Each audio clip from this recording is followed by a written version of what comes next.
फिर से सुंदरम सा क्लासेस में स्वागत है। मैं सुंदरम सा आप लोगों को फिर से स्वागत करता हूँ सुंदरम सा क्लासेस में। ठीक है, तो आज का हमारा टॉपिक है certificate of incorporation COI and corporate identified number. ये जो है हमारा आज का टॉपिक है। आज हम इसी पे बात करेंगे कि सर्टिफिकेट ऑफ इनकॉर्पोरेशन क्या होता है और कॉर्पोरेट आइडेंटिफाइड नंबर क्या होता है। ठीक है, तो आज हमारा टॉपिक ये है COI एंड CIN। सो एक टॉपिक स्टार्ट करने से पहले मैं एक चीज़ आप लोगों को बता दूं कि ये वीडियो किन किन के लिए रिलीवेंट है और कौन कौन से बच्चे इस वीडियो को देख सकता है। तो ये वीडियो रिलीवेंट है CA, CS, CMA, ये तीनों लेवल के बच्चे के लिए, और साथ में जो भी बच्चे कंपनी लॉ 2013 जो बच्चे पढ़ रहे हैं उन सभी के लिए ये वीडियो रिलीवेंट है। और ये वीडियो सभी के लिए बेनिफिशियल होगा और सभी बच्चे ये वीडियो को देख सकते हैं जो भी बच्चे कंपनी लॉ 2013 पढ़ रहे हैं। ठीक है, तो हम आते हैं किस लेवल पे ये टॉपिक दिया गया है और कौन कौन से बच्चे इसको देख सकते हैं। सो CA फाउंडेशन में जो कंपनी एक्ट जो है चैप्टर 5, उसमें सेक्शन 1 से लेकर के 22 तक दिया गया है। तो CA फाउंडेशन के भी बच्चे देख सकते हैं। CA इंटर में एक चैप्टर 1 है, चैप्टर 1 प्रिलिमिनरी करके है।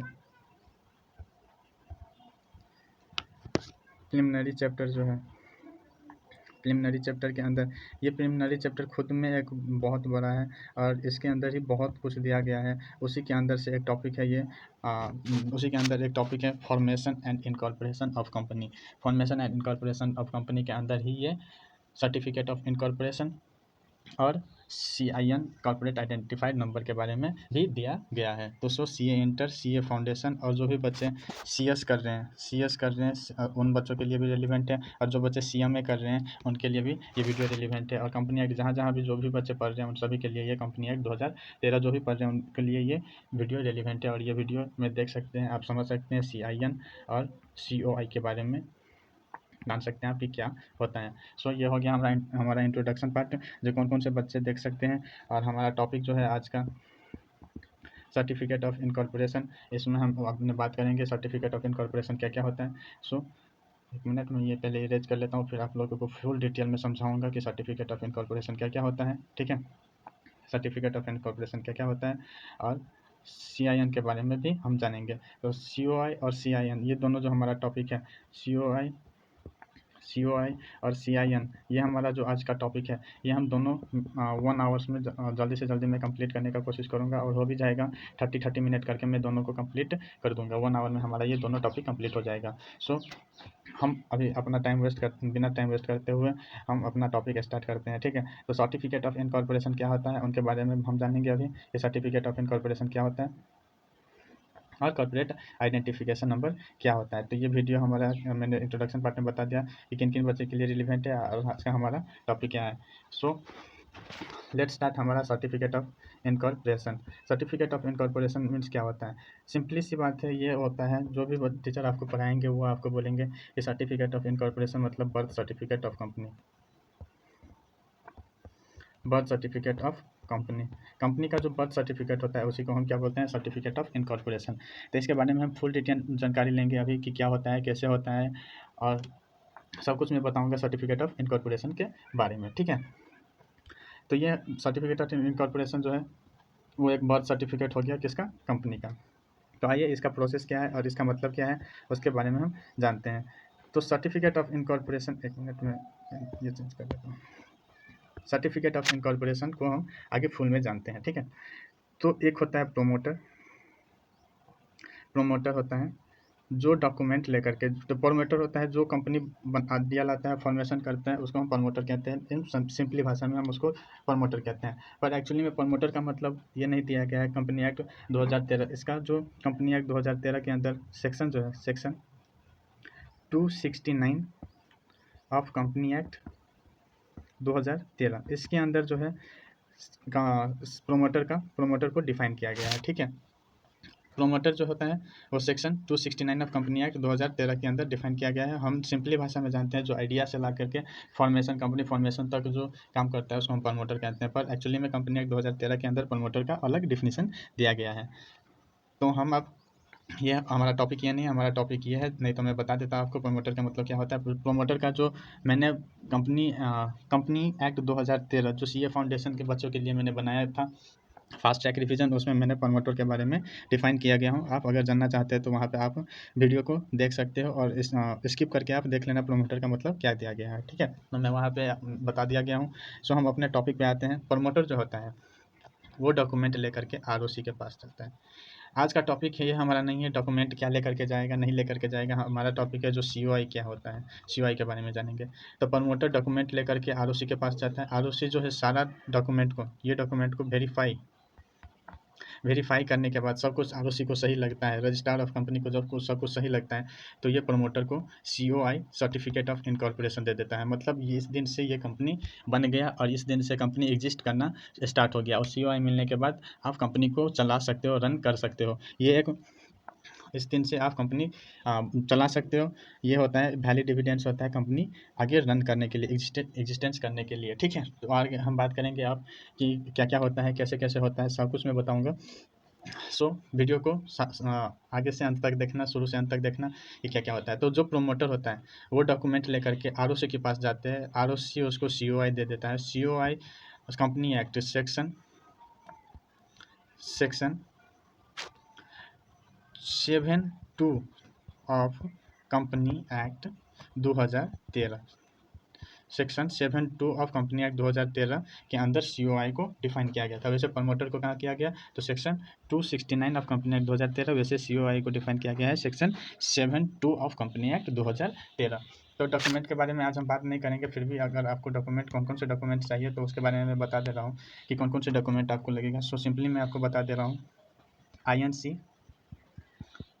सी 32, इसके साथ अटैच करके जाएगा 33, INC 33, INC 34 and INC 35 and INC 9। ये जो 5 है, ये 5 जो डॉक्यूमेंट है वो लेकर के जाएगा, आरओसी इसको वेरीफाई करेगा। INC 32, INC 33, INC 34, INC 35, INC 9 ये लेकर के प्रोमोटर आरओसी के पास जाएगा और इसको वेरीफाई करेगा। वेरीफाई करने के बाद सब कुछ सही लगेगा तो आरओसी सीओआई दे देगा प्रोमोटर को, ठीक है। तो ये प्रोसेस हुआ।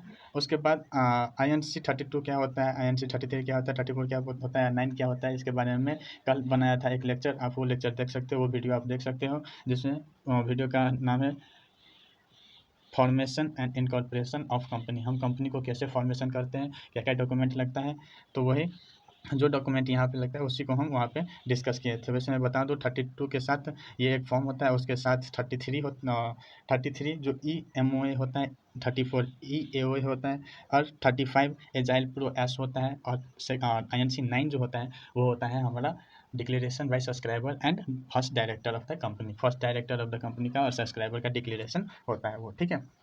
तो ये सब वेरीफाई करने के बाद आरओसी सीओआई दे देता है किसको, प्रोमोटर को।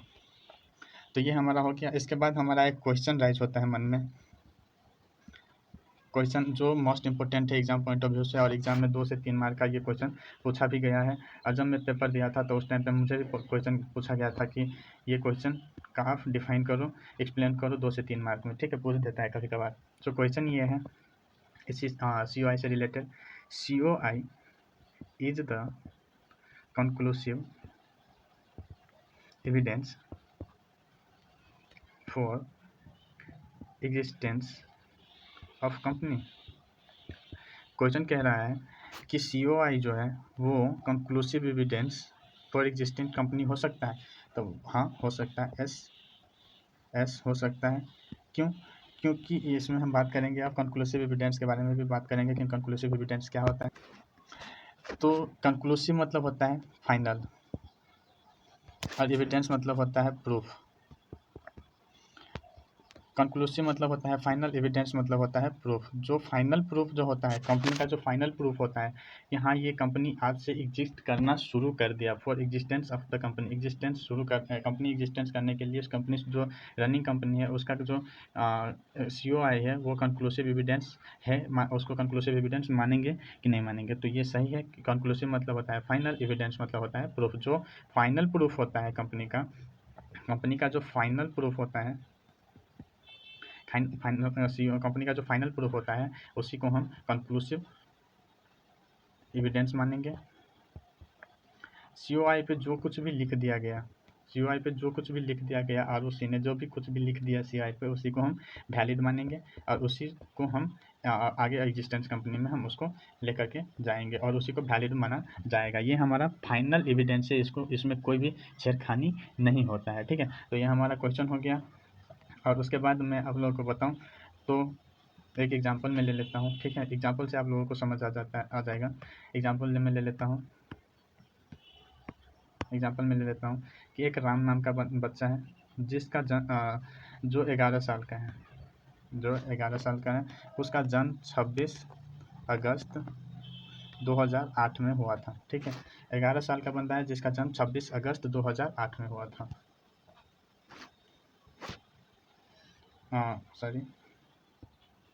सॉरी, ये 12 साल का बंदा है। ठीक है, जिसका जन्म 2008 में हुआ था। ठीक है, तो इसका जो जन्म हुआ टाइम जो था, टाइम बर्थ का था, वो था 8:05 फॉर एग्जाम्पल। और जो बर्थ सर्टिफिकेट बना गया, जब बर्थ सर्टिफिकेट बना गया तो बर्थ सर्टिफिकेट पे उसका जन्म हो गया 8:10। बर्थ सर्टिफिकेट पे 8:10 लिख दिया गया, तो इसी को हम वैलिड मानेंगे। जो उसके बर्थ सर्टिफिकेट पे लिख दिया गया उसी को हम सच मानेंगे, उसी को हम सच मान करके अपना काम करेंगे। और जिस दिन इसका बर्थ सर्टिफिकेट बन गया उस दिन से ये हो जाएगा कि राम नाम का जो बच्चा है वो दुनिया में एग्जिस्ट कर रहा है, दुनिया में है। ठीक है, दुनिया में इस नाम का बच्चा है। 8:10 में इसका जन्म हुआ, यही इसका वैलिड प्रूफ माना गया। भले ही उसका 8:05 में जन्म हुआ हो, पर इसको हम वैलिड नहीं मानेंगे। ये अगर इसको हम कहीं भी लिखेंगे तो इसको हम ये वॉइड हो जाएगा, क्योंकि उसका बर्थ सर्टिफिकेट पे 8:10 में इसका जन्म हुआ है। ठीक है, तो बर्थ सर्टिफिकेट यही कह रहा है, तो इसको हम वैलिड मानेंगे। सो ये हमारा हो गया था चाइल्ड के बर्थ से रिलेटेड। जो दुनिया में जब बच्चा पैदा होता है तो उसके बर्थ से रिलेटेड हो गया जो उसका बर्थ सर्टिफिकेट होता है। सो मैंने पहले एक लेक्चर के पहले ही मैंने आपको बता दिया कि जो COI होता है वो कंपनी का बर्थ सर्टिफिकेट होता है, कंपनी का बर्थ सर्टिफिकेट होता है। ठीक है, कंपनी का जो बर्थ सर्टिफिकेट होता है इसी को हम COI बोलते हैं। तो इसमें हम आइए थोड़ा बात करते हैं कि क्या होता है। इसमें होता है जिस दिन प्रोमोटर ROC को डॉक्यूमेंट दिया, ROC ने डॉक्यूमेंट वेरीफाई करने के बाद जिस दिन इसको COI दे दिया गया, प्रोमोटर को COI दे दिया, उस दिन माना जाएगा कि कंपनी उस दिन से एग्जिस्टेंस कर रहा है, एग्जिस्टेंस में है। ठीक है, उस दिन से कंपनी इनकॉर्पोरेट हो गया,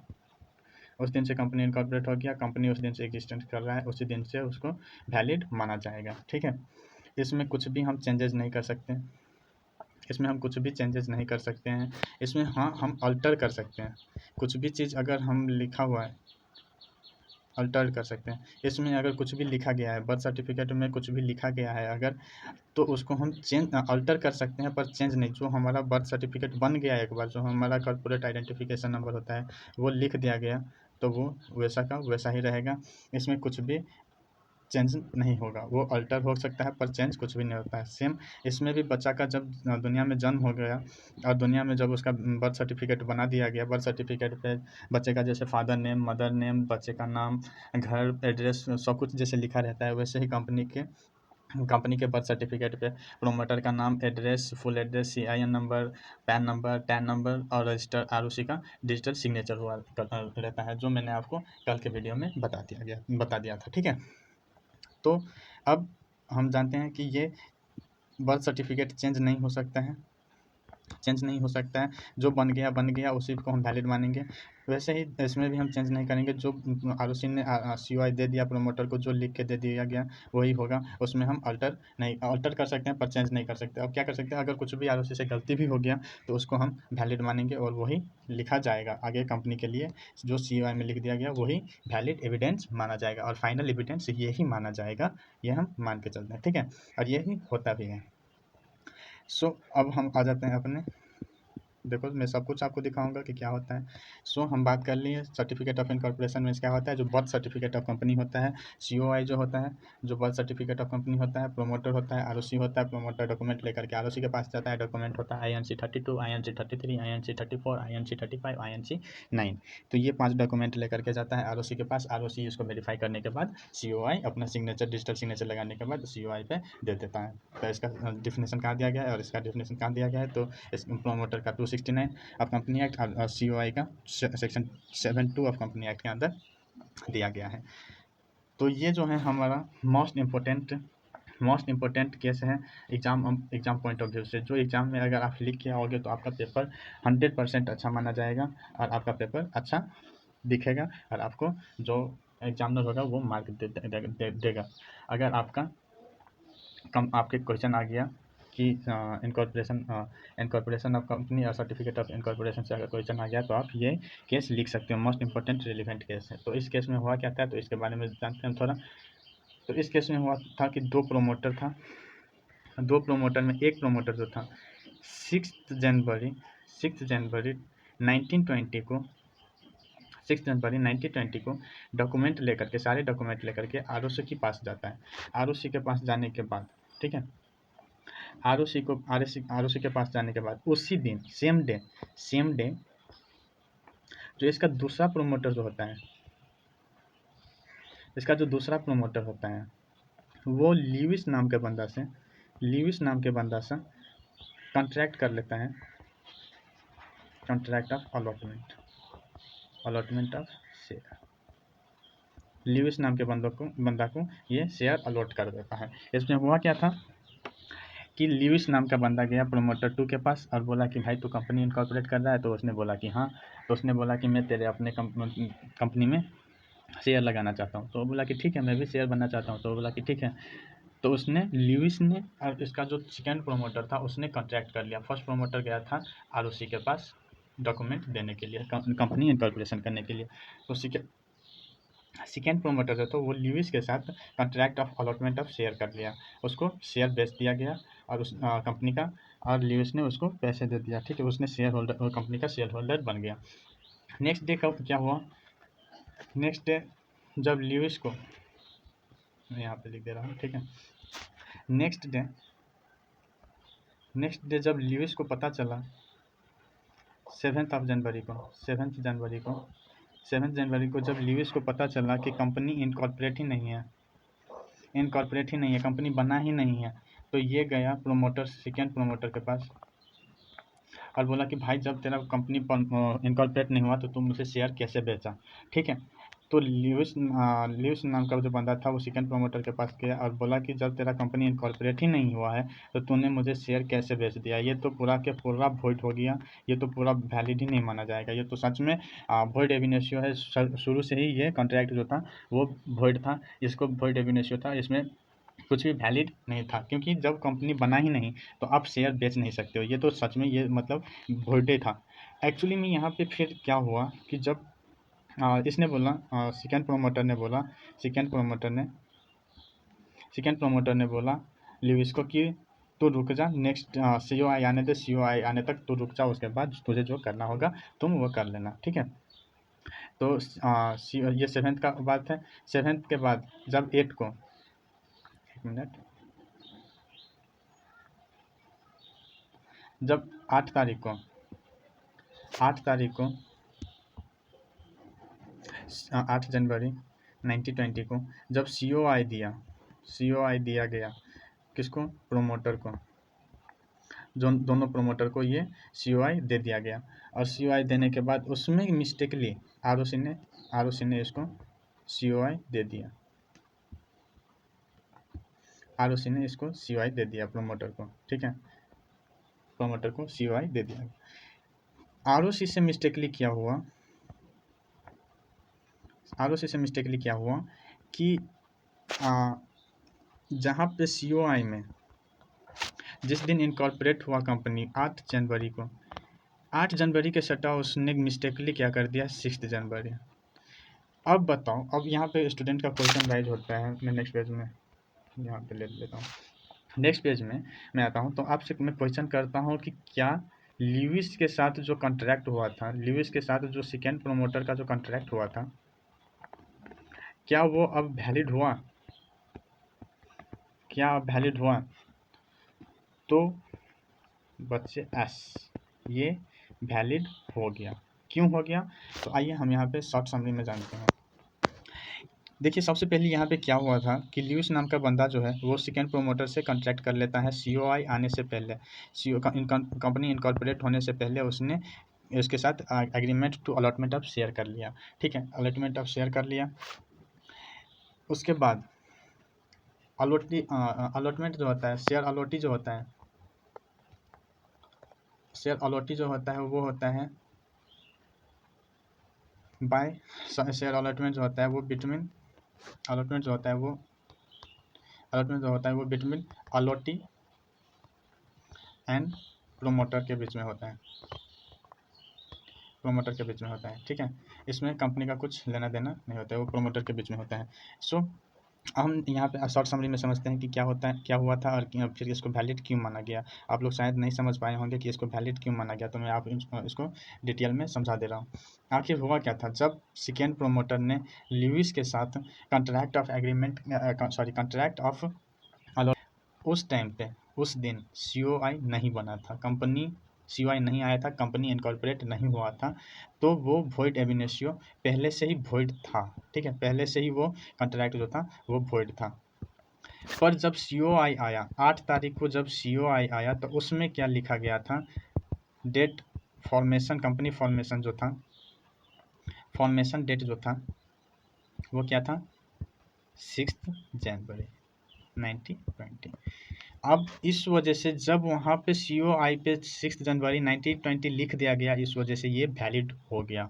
बच्चे ऐसे ये वैलिड होगा, और ये उसी वजह से जिस दिन सीओआई आया उस 8 तारीख के जगह, 8 तारीख को कंपनी फॉर्मेशन हुआ था, यहाँ पे 8 तारीख को कंपनी फॉर्मेशन हुआ। कंपनी फॉर्मेशन होने के बाद आरओसी सीओआई प्रमोटर को दे दिया गया। अब प्रमोटर वहाँ पे देखता है तो वहाँ पे जो डेट जो था, डेट मेंशन जो किया था वो 8 जगह के सट्टा मिस्टेकली 8 जनवरी की जगह वहाँ पे 6 जनवरी मिस्टेकली लिख दिया गया। किससे? आरओसी ने मिस्टेकली वहाँ पे 6 जनवरी लिख दिया। ठीक है, उसको पता नहीं था, उसको उसने आरओसी ने 8 जनवरी के सट्टा 6 जनवरी लिख दिया गया। तो इस वजह से यहाँ पे जो ल्यूइस और सेकेंड प्रोमोटर के बीच में जो कॉन्ट्रैक्ट हुआ था उसको हम वैलिड मानेंगे। क्यों मानेंगे? तो मैंने आपको बताया कि जब सीओआई जो होता है, सीओआई जो होता है उसको हम ऑल्टर कर सकते हैं, चेंज नहीं कर सकते हैं, अल्टर कर सकते हैं, चेंज नहीं कर सकते। और जब सीओआई आ जाता है, सीओआई मैंने पहले ही आपको बोला, जब सीओआई आ जाता है उसको हम वैलिड एविडेंस मानेंगे और ये फाइनल प्रूफ हो जाता है, final proof of the company, of the company, इसको हम मानेंगे। इस वजह से जब ये सीओआई आ गया इसको वैलिड मानेंगे, फाइनल एविडेंस हो गया। इस वजह से यहाँ पे जो ल्यूइस और सेकेंड प्रोमोटर के बीच में जो कॉन्ट्रैक्ट हुआ था वो वैलिड माना गया। और वैलिड मानने के बाद ये जो सीओआई है उस जो सीओआई आया और वो जो कॉन्ट्रैक्ट हुआ उसको वैलिड माना गया। क्यों? क्योंकि सीओआई पे जो था वो 6 जनवरी लिखा गया था, 1920 लिखा गया था, 8 जनवरी के सट्टा वहाँ पे 6 जनवरी लिखा हुआ था। इस वजह से ये जो दोनों के बीच में कॉन्ट्रैक्ट हुआ, सेकेंड प्रोमोटर और ल्यूइस के बीच में जो कॉन्ट्रैक्ट हुआ था उसको हम वैलिड मानेंगे। ठीक है, तो इतना आप लोग समझ गए होंगे कि क्या क्या हुआ था। मैं एक बार शॉर्ट समरी में समझा दे रहा हूँ। शॉर्ट समरी में आप लोग आइए, यहाँ पे मैं फुल पेज में आपको एक बार फिर से समझा दे रहा हूँ, ये मोस्ट इंपॉर्टेंट है, इस वजह से मैं फिर से समझा दे रहा हूँ, आप लोगों को भी समझ आ जाएगा। Jubilee Cotton Mills versus Lewis, इन दोनों के बीच में क्या हुआ,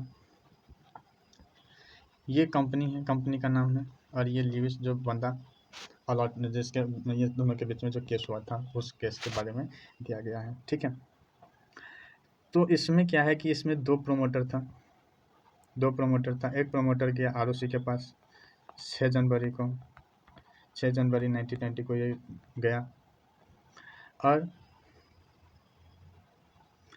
एक प्रोमोटर जो था वो सेम डे ल्यूइस नाम के बंदा से कॉन्टैक्ट कर लिया, contract of allotment of share. इसने प्रोमोटर ने ल्यूइस को शेयर सेल कर दिया, ठीक है, शेयर सेल कर दिया। ल्यूइस ने उस ल्यूइस को पता नहीं था कि इनकॉर्पोरेशन हुआ है नहीं हुआ है कंपनी। ल्यूइस ने इसका शेयर खरीद लिया, शेयर बाई कर लिया, ठीक है, शेयर बाई कर लिया। अब नेक्स्ट डे जब ल्यूइस को पता चला, 7 तारीख को जब ल्यूइस को पता चला कि कंपनी इनकॉर्पोरेट ही नहीं हुआ है, कंपनी का सीओ आया ही नहीं है, बर्थ सर्टिफिकेट हुआ ही नहीं है, कंपनी एग्जिस्ट ही नहीं करता है, तो प्रोमोटर टू जो था वो कैसे मुझे शेयर बेचा, ठीक है, शेयर कैसे बेच दिया। और ये सच में ये पहले से वॉइड था, ये वॉइड इसीलिए माना गया था, जब तक कंपनी फॉर्मेशन नहीं हो गया तब तक आप कंपनी का शेयर नहीं बेच सकते, इस वजह से ये वॉइड ही था। पर जब ROC ने 8 जन 1920 को जब प्रोमोटर को COI दिया, तो COI में ROC से मिस्टेकली रॉन्ग हो गया। क्या हो गया, 8 जनवरी के जगह 8 जनवरी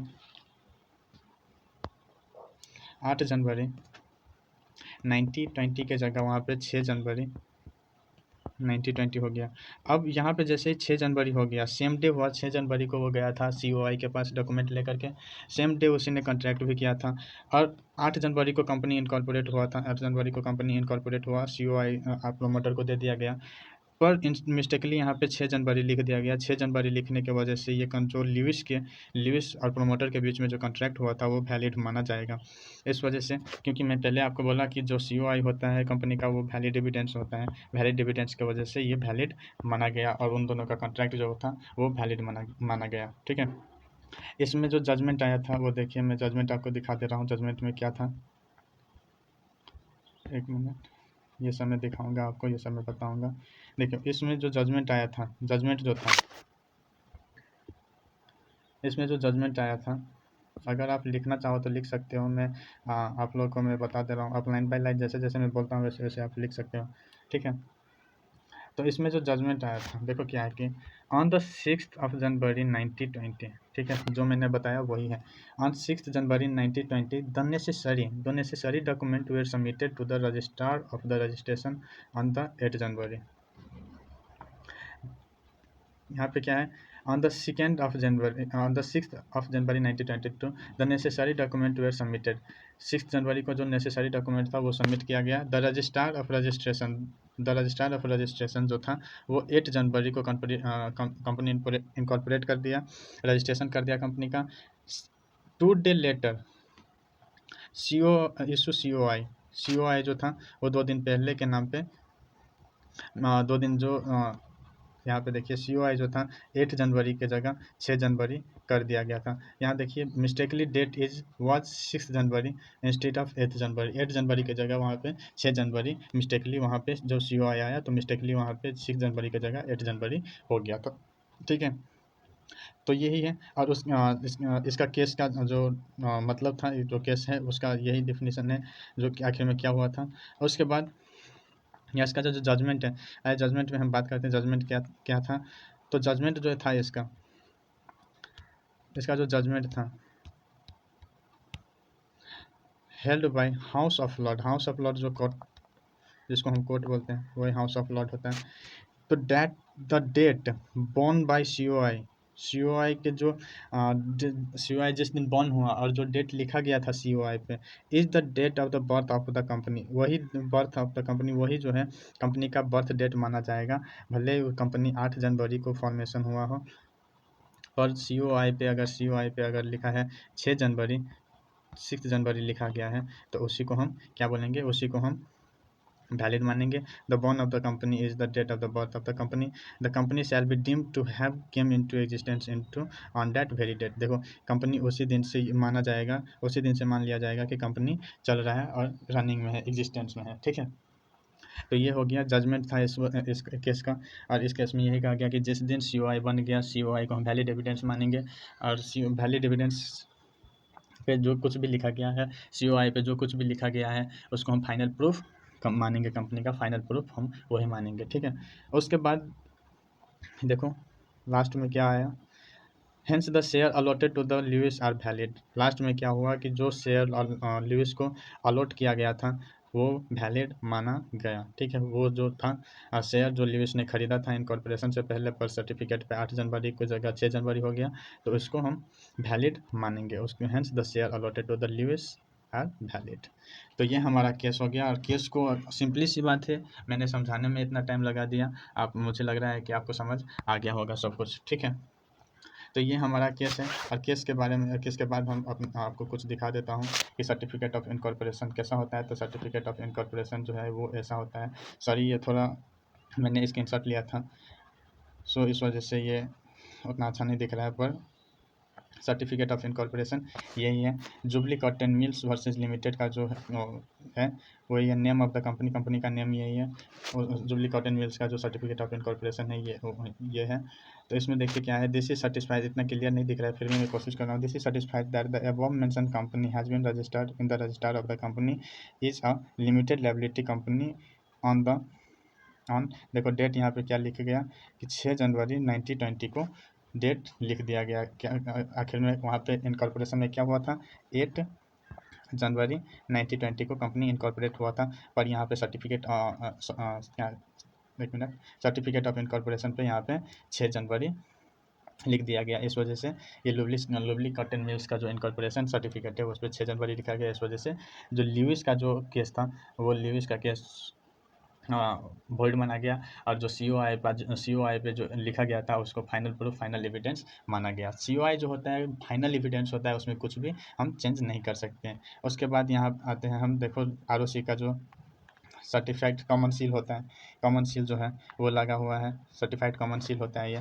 फिर यहाँ पे रजिस्टर ऑफ कंपनीज का जो सिग्नेचर होता है वो सिग्नेचर लिखा गया है। ठीक है, देख सकते हैं आप यहाँ पे वही सिग्नेचर है। तो ये सर्टिफिकेट ऑफ इनकॉर्पोरेशन है जो मैंने आपको दिखा दिया। फिर से मैं दिखा दे रहा हूँ सर्टिफिकेट ऑफ इनकॉर्पोरेशन क्या लिखा, उस पर क्या लिखा है कि जुबली कॉटन मिल्स लिमिटेड का जो है ये नेम दिया गया है। और इस पर लिखा गया है कि this is satisfied to the above mention company. This is satisfied, ROC satisfy करता है कि जो ऊपर जो लिखा गया कंपनी है, this is satisfied to the that above mention company has been registered by the registrar of the company. Registrar of the company है उसको रजिस्टर करता है as a company limited, as a limited liability company, limited liability company में उसको register करता है। कब, 6 January 1920 को। यहाँ पे रजिस्ट्रार का जो कॉमन सील है वो कॉमन सील लगा दिया गया और यहाँ पे डेट लिखा जाता है और वहाँ पे ROC का जो सिग्नेचर होता है वो है। ठीक है, तो ये इसके बारे में सर्टिफिकेट ऑफ इनकॉर्पोरेशन के बारे में जान गए। सो नेक्स्ट बात, हम अपने नेक्स्ट टॉपिक पे आ जाते हैं कि ये जो है certificate of incorporation, certificate of incorporation किस फॉर्मेट में होता है, वो फॉर्मेट है। तो INC 11 होता है फॉर्म नंबर। INC 11 के अंदर सर्टिफिकेट ऑफ इनकॉर्पोरेशन दिया जाता है। इसका जो मैंने बोला आपको सेक्शन, सर्टिफिकेट ऑफ इनकॉर्पोरेशन जो होता है सेक्शन सब सेक्शन 2 के अंदर ऑफ कंपनी एक्ट 2013 के अंदर आता है इसका डेफिनेशन। इसके वो इसको ड्राइव करता है। तो देखिए ऊपर में सर्टिफिकेट ऑफ इनकॉर्पोरेशन के नीचे ही आपको लिख दिया जाता है कि क्या कौन से सेक्शन से ये ड्राइव हुआ है सर्टिफिकेट ऑफ इनकॉर्पोरेशन। तो इसका जो फॉर्म नंबर होता है INC 11 होता है। तो INC 11 का ये फॉर्मेट है। ठीक है, तो INC 11 का ये फॉर्मेट है जो मैं आपको दिखाना चाहता हूँ। ये लिखा गया है, सब सेक्शन लिखा गया है, सेक्शन लिखा गया है कि सेक्शन 7 सब सेक्शन 2 के अंदर में कंपनी एक्ट 2013 के अंदर ये बनाया गया है। Rule 8 of company incorporation, rules 14 जो है कंपनी इनकॉर्पोरेशन एक्ट, उसके अंदर जो रूल 8 है उसके अंदर ये जो रूल है उस रूल के अंदर ये कंपनी फॉर्मेट इनकॉर्पोरेट किया गया है। ठीक है, और यहाँ पे लिखा गया होता है I certified at, for example मैं ले लेता हूँ certified at A limited, name of the company is incorporated on 26 January 2001। For example 26 जनवरी 2001 को ये कंपनी इनकॉर्पोरेट किया गया अंडर द कंपनी एक्ट 2013 के अंदर ये कंपनी इनकॉर्पोरेट किया गया। That the company is limited by share है, लिमिटेड बाय गारंटी या लिमिटेड अनलिमिटेड कंपनी कौन है इससे वो आप अपने लिख सकते हो। तो मैं लिख रहा हूँ यहाँ पे मैं लिमिटेड बाय शेयर कंपनी है। ठीक है, लिमिटेड बाय शेयर। तो यहाँ पे देखिए क्या क्या लिखना पड़ता है। I hereby certified at A limited, name of the company is incorporated on 26 January 2001 under the company act 2013, 26 नहीं, 26 जनवरी को तो छुट्टी रहता है, यहाँ पे 27 जनवरी ले लो। 27 जनवरी 2001 को ये कंपनी बनाया गया under company act 2013, that the company is limited by share है। अगर आप लिमिटेड बाय गारंटी देना चाहते हो तो लिमिटेड बाय गारंटी होगा, लिमिटेड बाय कंपनी देना चाहते हो तो लिमिटेड बाय कंपनी होगा। जिस तरह का आपका कंपनी है वही लिखा जाता है, ठीक है। तो यहाँ पे आपका CIN नंबर हो जाता है 21 डिजिट का, जो मैं अभी को आपको बताऊँगा, ये 21 डिजिट का होता है। उसके बाद given under at my hand eight Delhi, एक मिनट, एट दिल्ली, दिल्ली का ले लेता हूँ, दिल्ली दिस, मान के चलो कब दिया गया था, 25 जनवरी 2001, 25 जनवरी 2001, ठीक है। जो 25 जनवरी 2001 को ये दिया गया था, और कंपनी इनकॉर्पोरेट कब हो गया, 27 जनवरी 2001 को। और फिर यहाँ जो कंपनी का कॉमन सील होता है, जैसे यहाँ का ये जो कॉमन सील है वही कॉमन सील यहाँ भी होता है, यहाँ भी कॉमन सील होता है। और ये जो यहाँ पे रजिस्टर ऑफ कंपनी होता है उसका सिग्नेचर होता है, और स्टेट कौन से स्टेट है वो स्टेट लिखा जाता है, ठीक है। तो ये हम आपको बता दिए फॉर्म INC 11 किस तरह का होता है और कैसे हमको INC 11 मिलता है, ठीक है। उसके बाद ये हमारा ख़त्म हो गया, अभी ये हमारा ख़त्म हो गया, ये हमारा जो था सर्टिफिकेट ऑफ इनकॉर्पोरेशन COI जो था, हम जिसके बारे में डिस्कस कर रहे थे, सर्टिफिकेट ऑफ इनकॉर्पोरेशन जिसके बारे में हम बात कर रहे थे, वो हमारा ये फाइनली यहाँ पे कंप्लीट हो गया, ठीक है। अगर हम शॉर्ट समरी लेना चाहें तो शॉर्ट समरी मैं आपको दे देता हूँ कि शॉर्ट समरी क्या होता है और कैसे हम इसको समझे हैं, ठीक है। तो शॉर्ट समरी क्या होता है, सर्टिफिकेट ऑफ इनकॉर्पोरेशन, इसके बारे में मैं विदिन 1 मिनट या 2 मिनट में आपको कंप्लीट कर देता हूँ। सर्टिफिकेट ऑफ इनकॉर्पोरेशन जो है वो होता है एक birth certificate of the company, इसको माना जाएगा। COI जो होता है वो, इसको शॉर्ट फॉर्म COI होता है, और COI को हम birth certificate of the company मानेंगे। ये कब जो होता है, कब बनता है और कब आता है, तो जब एक प्रोमोटर जब कंपनी प्रमोट करना चाहता है, section 269 of the company act 2013 ये होता है, वो ROC के पास जाता है। ROC के पास डॉक्यूमेंट के अंदर INC 33, INC 32, INC 33, INC 34, 35 and 9 लेकर के जाता है ROC के पास। ROC वेरीफाई करने के बाद COI दे देता है। COI का डिफिनेशन दिया गया है, ड्राफ्ट होता है section 7 subsection 2 of the company act 2013 के अंदर ये ड्राफ्ट किया जाता है। और ये सर्टिफिकेट ऑफ इनकॉर्पोरेशन जो होता है वो बर्थ सर्टिफिकेट और ये फाइनल एंड वैलिड एविडेंस माना जाता है, ठीक है। इसमें एक केस हुआ था जुबलिन कॉटन मिल्स वर्सेज ल्यूइस, इसमें दो प्रोमोटर था। तो एक प्रोमोटर गया 6 जनवरी 1920 को डॉक्यूमेंट लेकर के ROC के पास कंपनी इनकॉर्पोरेशन करवाने के लिए, और जो दूसरा प्रोमोटर था वो ल्यूइस के साथ कॉन्ट्रैक्ट कर लिया, अलॉटमेंट ऑफ शेयर का जो कॉन्ट्रैक्ट होता है वो कॉन्ट्रैक्ट कर लिया। उसके बाद जब सेवन्थ इसमें नहीं लिखा गया, मैंने इरेज कर दिया। जब 7 तारीख को लिविस को पता चला कि ये कंपनी इनकॉर्पोरेटेड ही नहीं है, COI इस कंपनी का आया ही नहीं है, तो ये तो ऑलरेडी वॉइड हो गया। तो वॉइड एब इनिशियो पहले से जब कॉन्ट्रैक्ट बना तभी से ये वॉइड एब इनिशियो था, इसको वैलिड माना ही नहीं जाएगा। तो इसने कंपनी पे केस कर दिया, और केस में आया कि जो प्रोमोटर था वो प्रोमोटर बोला ल्यूइस को कि कंपनी का COI आने तक रुक जा तुम, उसके बाद तुझे जो करना होगा वो करना। जब 8 तारीख को कंपनी इनकॉर्पोरेट हो गया, 8 तारीख को कंपनी इनकॉर्पोरेट हो गया, और कंपनी इनकॉर्पोरेट होने के बाद जब वहाँ उसको प्रोमोटर को दे दिया गया तो उस पर लिखा गया था डेट 6 जनवरी 1920, जो ROC से मिस्टेकली हो गया था। मिस्टेकली 8 जनवरी की जगह 6 जनवरी लिखा गया। 6 जनवरी को ही कंपनी इनकॉर्पोरेटेड माना जाएगा, उसी दिन से माना जाएगा कि कंपनी एग्जिस्टेंस में है और उसी दिन से कंपनी चल रहा है, ठीक है। तो ये केस हुआ था। उसके बाद जो दोनों के बीच में जो कंपनी हुआ कॉन्ट्रैक्ट हुआ था उसको वैलिड माना गया। जो ल्यूइस का जो कॉन्ट्रैक्ट था उसको वैलिड माना गया। और ये सर्टिफिकेट ऑफ इनकॉर्पोरेशन जो होता है उसको हम अल्टर कर सकते हैं, पर उसमें हम चेंजेस कुछ नहीं करेंगे, ठीक है। कुछ भी हम चेंज नहीं कर सकते हैं। जो उसका बर्थ सर्टिफिकेट होता है वो इसी को बर्थ सर्टिफिकेट माना जाएगा। जैसे मैंने एक एग्जांपल लिया था बच्चे वाला राम का, जो 12 साल का बंदा है, जिसका जन्म 11 जनवरी 26 अगस्त 2008 को हुआ था, वो 12 साल का है। उसका जन्म 8:05 पे हुआ था, पर बर्थ सर्टिफिकेट पे उसका जन्म 8:10 पे लिखा गया। तो इस वजह से जो उसका जो वैलिड टाइम था, जो वैलिड डेट था उसका, उस मतलब जो वैलिड डेट माना जाएगा, वो जो बर्थ सर्टिफिकेट पे लिखा गया है उसी को वैलिड माना जाएगा। बर्थ सर्टिफिकेट पे जैसे फादर नेम, मदर नेम और डेट ऑफ बर्थ और टाइम बर्थ का प्लेस जो जो भी लिखा हुआ था सेम वैसे ही कंपनी का जब COI आता है, कंपनी का जब बर्थ सर्टिफिकेट बनता है तो सेम वैसे ही उस पर प्लेस, कंपनी का नाम, कंपनी किस कंपनी लिमिटेड बाय गारंटी है कि कंपनी शेयर लिमिटेड है कि कैसा है, सब कुछ लिखा जाता है, जैसे मैंने अभी आपको दिखा दिया था। उसके बाद जो कंपनी का जो COI आ जाता है उसी को हम वैलिड एविडेंस मानेंगे। ठीक है, वैलिड एविडेंस मानने की वजह से इस पर हम कुछ भी चेंजेस नहीं कर सकते, कुछ भी चेंजेस हम नहीं कर सकते, उसी को वेरीफाइड हम मानेंगे। और उसी दिन से, जिस दिन COI आ गया उसी दिन से कंपनी एग्जिस्टेंस कर रहा है और यह माना जाएगा। उसके बाद जब ये हमारा केस हो गया था उसमें लीविस का जो केस था वो वैलिड माना गया। उसके बाद ये हमारा हो गया क्या, तो COI जो था, COI सर्टिफिकेट ऑफ इनकॉर्पोरेशन, उसके बारे में हम फुल डिस्कस कर लिए, जो मैंने अभी आपको शॉर्ट समरी में भी बता दिया।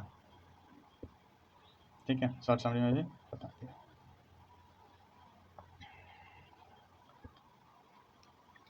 उसके बाद हम अपने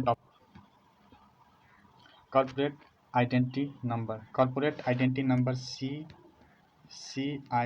नंबर जो होता है, जिसके बारे में मैं आपको बोला था कल कि सर्टिफिकेट ऑफ इनकॉर्पोरेशन जब आता है उस पर CIN नंबर लिखा रहता है। CIN नंबर 21 डिजिट का होता है, ये मैंने आपको बोला था। और CIN नंबर मीन्स क्या होता है, कॉर्पोरेट आइडेंटिफिकेशन नंबर मीन्स क्या होता है, इसके बारे में आइए हम थोड़ा आपको डिटेल में दे देता हूँ और ये आपको समझ आ जाएगा, ये मेरा मानना है। आपको 100% समझ आएगा। इसको हम 5 से 10 मिनट में कंप्लीट कर देंगे, उसके बाद हमारा लेक्चर द एंड हो जाएगा। उसके बाद में कुछ CA फाउंडेशन के बच्चे के लिए मैं बताऊँगा। ठीक है, तो कॉर्पोरेट आइडेंटिफिकेशन नंबर, इस मीन्स क्या होता है, Aadhaar number, AADHA, Aadhaar number of the company. जैसे आप लोग का आधार नंबर है, जैसे आप लोग का नॉर्मल पीपल का, जैसे सबका होता है, मेरा भी है, सबका भी है, आपका भी होता है, आपका भी है। तो जैसे आपका आधार नंबर होता है वो सिंगल आपका जो नंबर होता है पर्सनल नंबर होता है। पर्सनल नंबर जो होता है वो किसी और के साथ, थर्ड पर्सन जो अदर पर्सन होता है, अदर पर्सन के आधार पर वो नहीं लिखा जाएगा। ये आपका पर्सनल हो गया, इसका अपना पर्सनल होगा, थर्ड पर्सन किसी और का अलग होगा, किसी और का अलग होगा, सबका डिफरेंट पीपल का डिफरेंट आधार कार्ड नंबर होता है। सेम वैसे ही जो CIN नंबर होता है, कंपनी का जो कॉर्पोरेट आइडेंटिफिकेशन नंबर है, जिससे कंपनी का पहचान होता है। जैसे आपका आधार कार्ड होता है, आधार कार्ड से आपका पहचान बनता है कि आप इंडियन नागरिक हो, वैसे ही आपका जो आधार कार्ड आपको एक एविडेंस देता है कि आपको आइडेंटिफाई करता है कि आप इंडियन रेसिडेंट हो, इंडियन नागरिक हो। तो वैसे ही सेम कंपनी का जो होता है CIN नंबर होता है, जो कंपनी को ये बताता है कि कंपनी रनिंग है, एग्जिस्टेंस है, कंपनी का सारा दायित्व जो होता है वो CIN नंबर बताता है। CIN नंबर मतलब सारे कंपनी जितने भी अभी ऑल ओवर इंडिया में कंपनी है, सबका जो CIN नंबर है वो अलग होता है। ठीक है, जितने भी कंपनी है सबका CIN नंबर अलग होता है। जैसे आपका आधार नंबर अलग होता है, सबका अलग अलग आधार नंबर होता है, वैसे ही सबका कॉर्पोरेट आइडेंटिफाइड नंबर जो होता है सो अलग अलग होता है।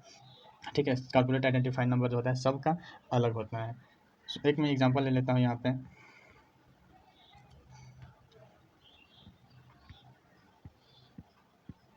यहाँ पे मैं एक एग्जांपल लेता हूँ। जैसे आप पिज़्ज़ा हट में जाओगे या डोमिनोज में जाओगे या हल्दीराम में जाओगे,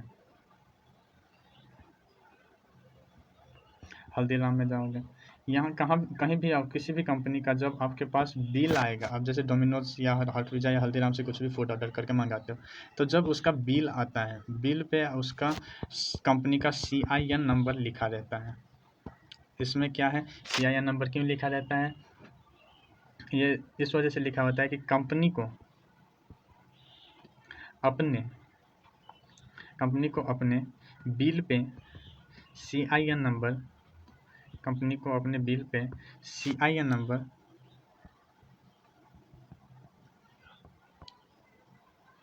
मेंशन करना मैंडेटरी होता है। मैंडेटरी कौन करता है, तो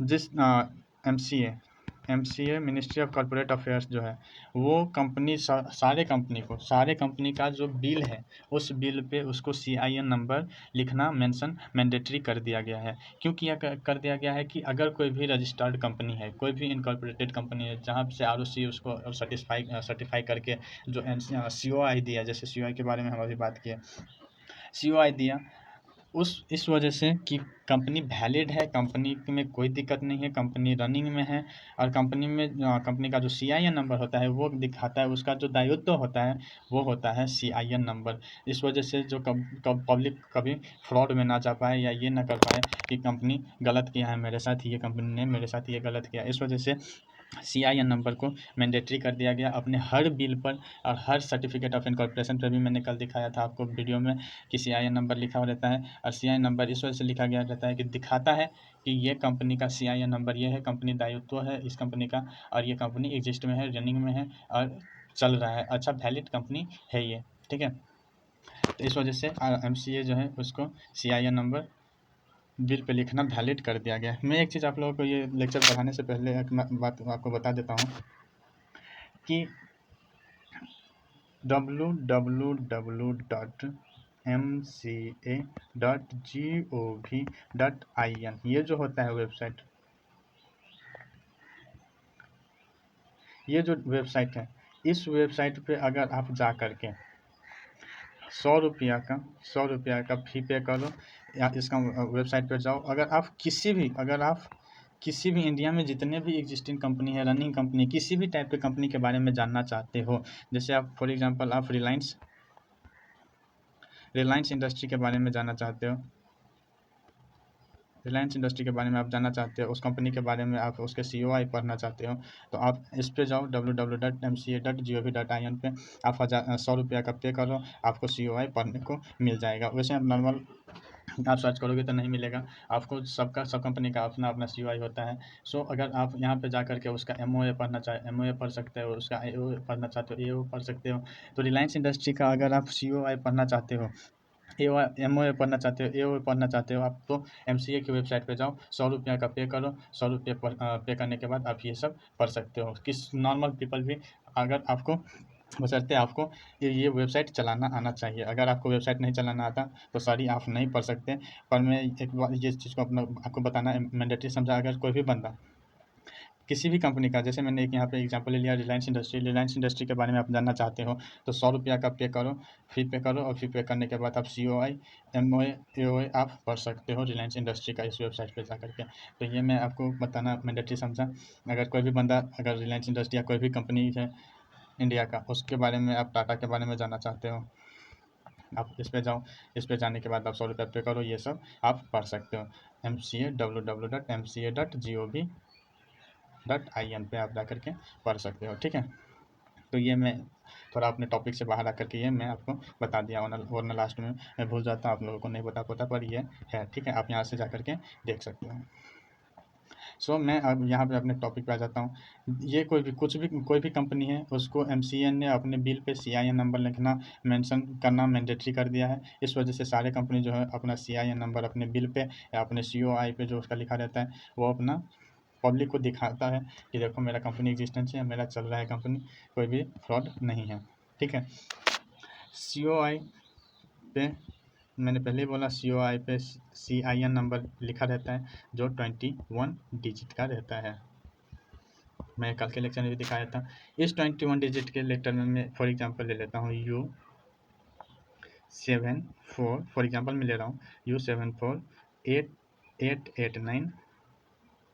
889 DL 0116 PTC 079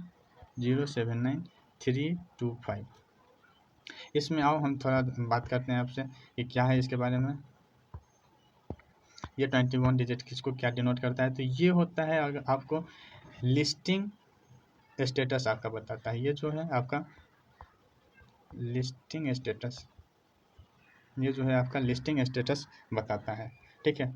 लिस्टिंग स्टेटस कहने का मतलब आपका कंपनी अनलिस्टेड है या लिस्टेड है, वो ये बताता है, ठीक है। आपका कंपनी लिस्टेड है, अनलिस्टेड है, ये बताता है। तो ये इसमें इसका जो CIN नंबर, फॉर एग्जांपल ये ए लिमिटेड है, ये ए लिमिटेड है, ये ए लिमिटेड का CIN नंबर है, तो उसका CIN नंबर ये है, ठीक है। फॉर एग्जांपल मैंने लिया, और ये आपका कंपनी का जो लिस्टिंग स्टेटस होता है, लिस्टिंग स्टेटस मतलब ये अनलिमिटेड कंपनी है या लिमिटेड कंपनी है, वो ये दिखाता है और ये बताता है।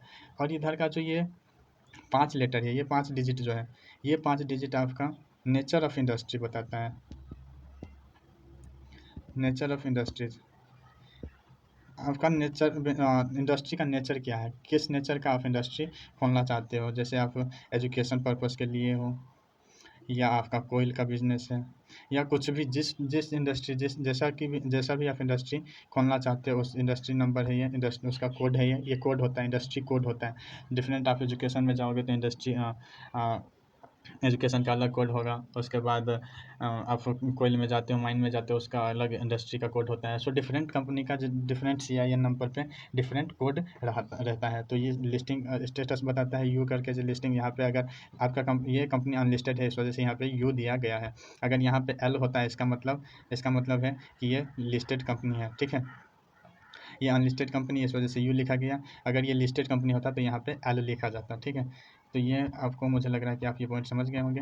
तो इसमें ये यू लिखा रहता है, जो आपका लिस्टिंग स्टेटस बताता है। ये जो है नेचर ऑफ कंपनी बताता है। ये जो है रजिस्ट्रार का प्लेस ऑफिस, जो कंपनी कहाँ पे बना हुआ है, उसका प्लेस ऑफ रजिस्टर्ड ऑफिस बताता है, कहाँ पे ये उसका रजिस्टर्ड ऑफिस क्या है। तो ये दिल्ली में है, ये DL है, तो DL, इस वजह से DL लिखा गया है। और ये अगर आप वेस्ट बंगाल में होते तो WB लिखा जाता, अगर आप महाराष्ट्र में होता तो ML लिखा जाता। सो यहाँ पे DL है, ये दिल्ली में इनकॉर्पोरेट हुआ गया है। फॉर एग्जांपल ये कंपनी दिल्ली में इनकॉर्पोरेट हुआ गया है। उसके बाद यहाँ पे ईयर ऑफ इनकॉर्पोरेशन होता है, ईयर ऑफ इनकॉर्पोरेशन की किस साल ये कंपनी बना हुआ है, ठीक है, ईयर ऑफ इनकॉर्पोरेशन। और ये जो है PTC जो है, एक मिनट, ये PTC जो है,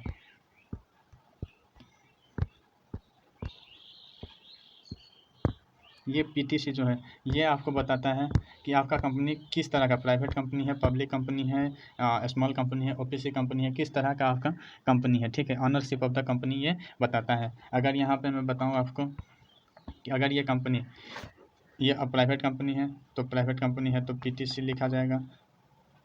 अगर पब्लिक कंपनी, अगर OPC कंपनी है तो OPC लिखा जाएगा। अगर OPC कंपनी है तो OPC लिखा जाएगा। अगर गवर्नमेंट कंपनी है तो GOI लिखा जाएगा। अगर आपका कंपनी पब्लिक कंपनी है तो PLC लिखा जाएगा। तो सेम वैसे ही अगर प्राइवेट कंपनी, ये प्राइवेट कंपनी है, चलिए इसको मैं लिमिटेड, ये ए लिमिटेड जो है, ये ए लिमिटेड नहीं होगा, क्योंकि अगर यहाँ पे CRN पे प्राइवेट कंपनी है तो ये उसके आगे प्राइवेट लिखना पड़ेगा, A PVT LTD, ठीक है, ठीक है। प्राइवेट लिमिटेड कंपनी है, प्राइवेट लिमिटेड कंपनी है, इस वजह से ये PTC कंपनी है। इसका PTC नेचर का जो किस तरह का कंपनी है वो बताया गया। और ये जो लास्ट का ये जो नंबर है 079325, जो ये जो नंबर है, सबका डिफरेंस होता है, सब जितने भी कंपनी होता है सबका, बाद बाकी सबका ये सेम होता है।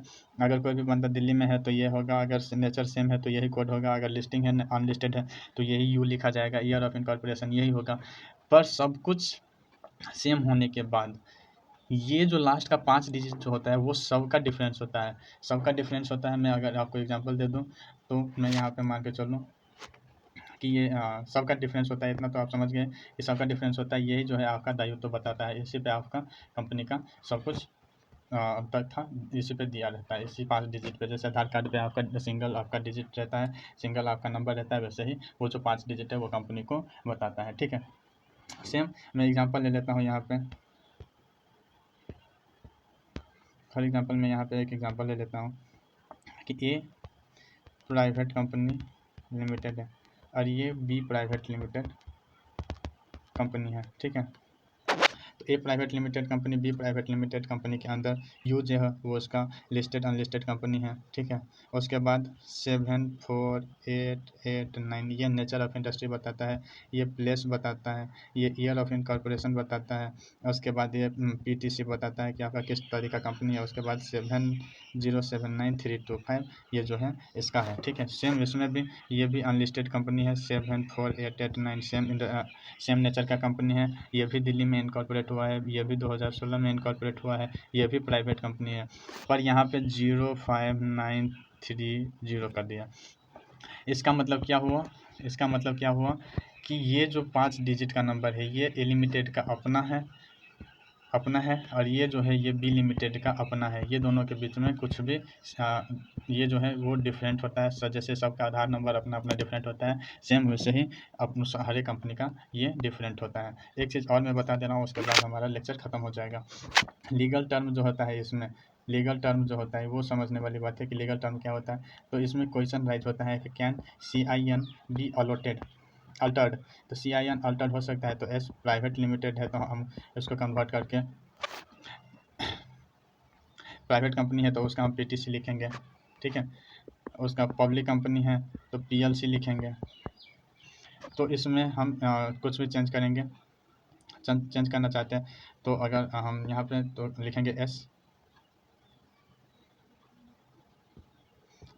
अगर आपका प्राइवेट कंपनी है, प्राइवेट कंपनी से आप पब्लिक कंपनी में जाना चाहते हो तो यहाँ पे PTC से PLC हो जाएगा, ठीक है। अगर आप वेस्ट बंगाल में कंपनी खोल रहे, आपका वेस्ट बंगाल में कंपनी था, अगर आपका वेस्ट बंगाल में कंपनी था, रजिस्टर्ड ऑफिस वहाँ पे था, अगर आप चेंज करना चाहते हो तो आप दिल्ली में करना चाहते हो तो ये अल्टर हो गया। आपका CIN नंबर भी अल्टर होता है।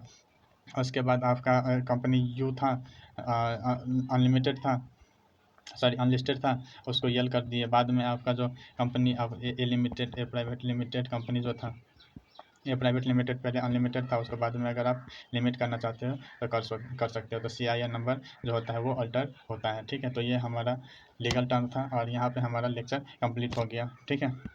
यहाँ पे फाइनली हम अपने लेक्चर को कंप्लीट कर रहे हैं। यहाँ पे हमारा फाइनल लेक्चर कंप्लीट हो गया और इसके बाद मैं अपने स्टूडेंट को, जो CA फाउंडेशन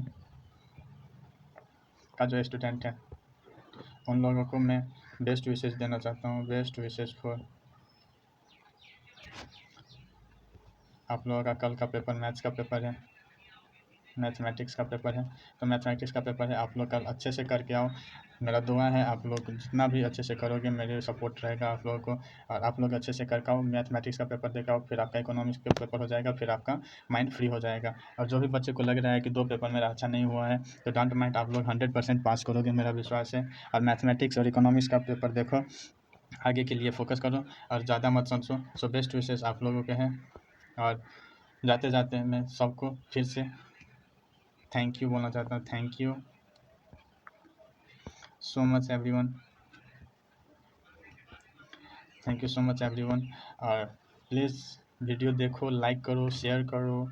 मैं अपना चैनल का प्रमोशन नहीं कर रहा हूँ, पर मैं इतना जानता हूँ कि अगर मैं आप लोगों को फ्री लेक्चर, सब कुछ फ्री लेक्चर दे रहा हूँ तो मैं बस आपसे इतना ही एक्सपेक्ट करता हूँ कि बच्चों प्लीज़ अगर आप वीडियो देख रहे हो तो वीडियो को लाइक करो, शेयर करो और प्लीज़ कमेंट डाउन तो ज़रूर करो कि मेरा इंटरप्रिटेशन कैसा है।